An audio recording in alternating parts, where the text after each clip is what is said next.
Halo, selamat pagi. Balik lagi dengan Idam Nur Hakim Dipura dari Raja Sukses Propertindo.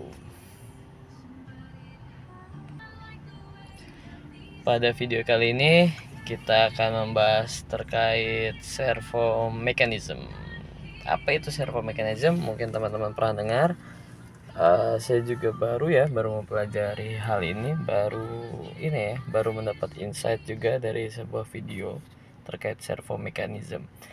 Jadi saya coba share sedikit ya, yang saya juga belum terlalu paham, atau mungkin teman-teman lebih paham nanti bisa komentar di bawah.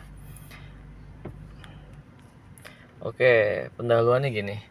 Pernah nggak sih teman-teman ngerasa kayak ada sesuatu hal yang kebetulan gitu ya? Kebetulan tuh kayak misalnya kalau saya nih kalau pas malam minggu nih pas lagi rame-ramenya nyetir masuk ke mall gitu kayak nggak pernah dapet deh parkiran gitu jauh sampai ya hampir setengah jam lah muter-muter nyari parkiran baru dapet. Tapi kalau teman saya itu kalau dia yang nyetir ya ada aja parkiran yang wah rezeki anak soleh ya kan, tiba-tiba ada dapat di depan pintu masuk atau dapat di bawah, dapat di awal-awal. Nah, pernah nggak? Atau misalnya gini, servonya kita anggapnya ini servo ya. Berarti kalau dia kan jadi servo yang gampang dapat parkir gitu kan. Atau kayak servo kantong kosong misalnya. Kalau kita begitu dapat duit biasanya aduh ada aja tiba-tiba ban bocor lah atau tiba-tiba ada yang perlu dikasih lah gitu-gitu tuh.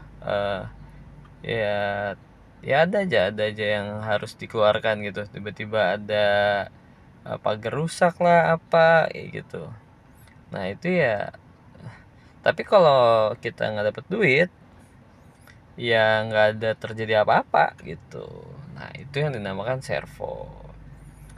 Coba teman-teman pikirkan dulu ya, itu ada nggak sih yang terjadi pada diri saya, atau misal servo terlambat, mau apapun yang kita lakukan itu bisa aja terlambat.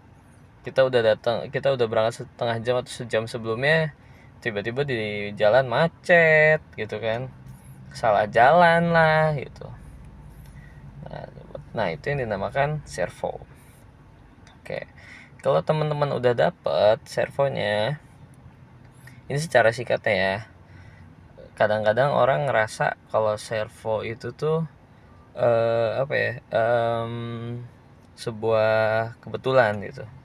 Jadi mau apapun yang saya lakukan, semesta itu menentang gitu. Semesta itu menentang. Saya mau datang sejam sebelumnya, 2 jam sebelumnya, tetap telat.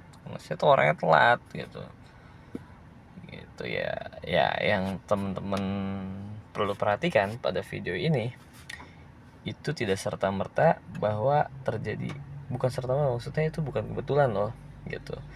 Ada alam bawah sadar di sana ya, subconscious ya. Alam bawah sadar kita yang membuat hal itu terjadi gitu.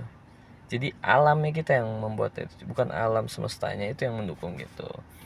Karena menurut penelitian yang menentukan tindakan dan menentukan keberhasilan atau menentukan lah ya, itu 88% adalah alam bawah sadar. Jadi berapa itu? 12% ya pemikiran sadar kita gitu. Jadi step yang pertama itu tahu dulu servo kita di mana sih gitu. Baik itu negatif, baik itu positif. Kenapa harus tahu? Karena kita akan di video servo mechanism itu mencoba gimana ya, bisa nggak sih ngerubah itu gitu. Ya tahu polanya dulu kan ya, sama kayak kita nanam padi misalnya, kita harus tahu dulu polanya gitu kan. Padi itu polanya panen tuh setahun berapa kali sih gitu kan. Bagusnya itu ditanam pas kapan sih, nah itu maksudnya polanya. Begitu kita tahu polanya, kita bisa memaksimalkan menanam padi itu dalam 1 tahun. Itu analoginya ya. Hal yang pertama itu harus tahu dulu servo kita apa. Oke, setelah mendapatkan servo itu, kita coba lanjut di video kedua. Untuk video kali ini, terima kasih. Assalamualaikum warahmatullahi wabarakatuh. Cari dulu servo kalian.